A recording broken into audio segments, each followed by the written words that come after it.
또 다른 국내 시장의 큰 이슈라면 역시 부동산이 아닐까 싶어요. 지금 양도세 중과가 부활한 이후에 지금 서울 아파트 시장이 굉장히 심상치가 않습니다. 매매 가격 지수가 전주에 0.15에서 0.28%로 크게 올랐고요. 전세 역시도 어렵고 월세도 모두 높은 이런 트리플 강세 국면으로 들어가고 있다라는 지적이 나와요.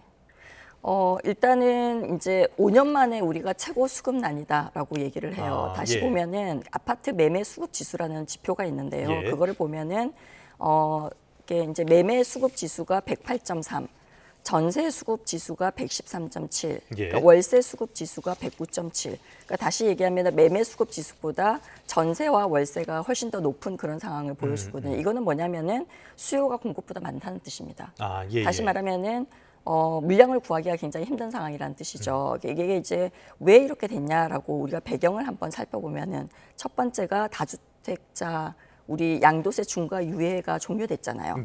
그러면서 매물 잠김 현상이 좀 나타났다라고 시장은 평가를 하고 있습니다. 근데 둘째는 이게 이제 전세 시장까지 연결이 되는 거죠. 그래서 전세 공급이 부족해서 결국은 또 월세까지 밀어올리는 그러한 상황까지 지금 가고 있는 거죠. 그러니까 풍선 효과가 이 월세 시장까지 연결해서 나타나고 있다고 볼 수가 있고요. 세 번째는 이제 강북 외곽 중저가 단지에서 실수요 매수 전환이 본격화되고 있는 상황이 좀 보여집니다.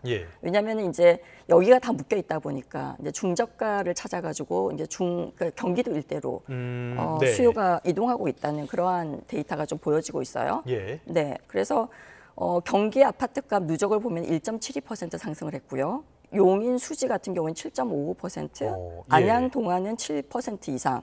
그러니까 서울 평균이 3.1%거든요. 이거의 2배 이상 올랐습니다. 그러니까 서울에서 밀려난 실수요가 경기로 이동을 하는 그러한 흐름이 좀 핵심적인 특징이다라고 우리가 주의해서 봐야 될 것 같습니다. 말씀하신 것처럼 안양 동안구가 이재명 정부 출범 뒤에 15.53%가 올랐는데 올해만 7% 넘게 한 주 동안에 0.69% 굉장히 높은 오름폭을 보여주는 그런 상황이었는데요. 자, 이런 상황 속에서 지금 양도세 중과 부활로 거래세는 높아진 상황이잖아요.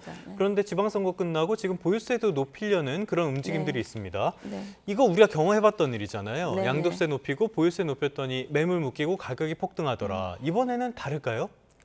지금 현재 상황으로 보면은 지금 서울 집값이 오르고 이게 경기 매매 지역으로 이동하고 있고 그다음에 경기 전세, 경기 월세로 좀 상승 압력이 도미노처럼 번지고 있는 구조다라고 볼 수가 있어요. 그러니까 이제 이렇게 되면은 지금 현재 상황에서 비판이 굉장히 많이 나오고 있는 것 중에 하나가 결국은 부동산 정책이 부동산 시장에 있는 수요자들에게 어차피 이거가 우리가 여러 번 경험을 하다 보니까 나타나고 있는 결과가 결국은 집값 상승으로 올라가고 전세값 상승으로 올라가고 월세 상승으로 올라가는 거 아니냐라고 하는 거에 대한 비판이 지금 이제 나오고 있는 상황인 거죠.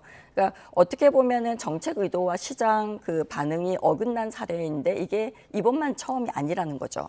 그래서 이게 이제 굉장히 좀 우리가 예의주시해서 봐야 되는데 그러면 규제 자체가 잘못된 거냐라는 얘기를 할 수가 있잖아요. 근데 좀 정합성이 부족했냐라는 얘기도 지금 있거든요. 다시 얘기하면 규제 방향의 자체보다는 정책 그 신호의 일관성이 좀 부족했다라고 좀 봐야 될 것 같아요. 그래서 그러니까 팔라는 신호하고 어떻게 보면 사지 말라는 신호가 동시에 지금 나오고 있고 그다음에 1주택자 추가 규제와 양도세 후속 조정은 발표가 좀 미뤄지고 있잖아요. 지금.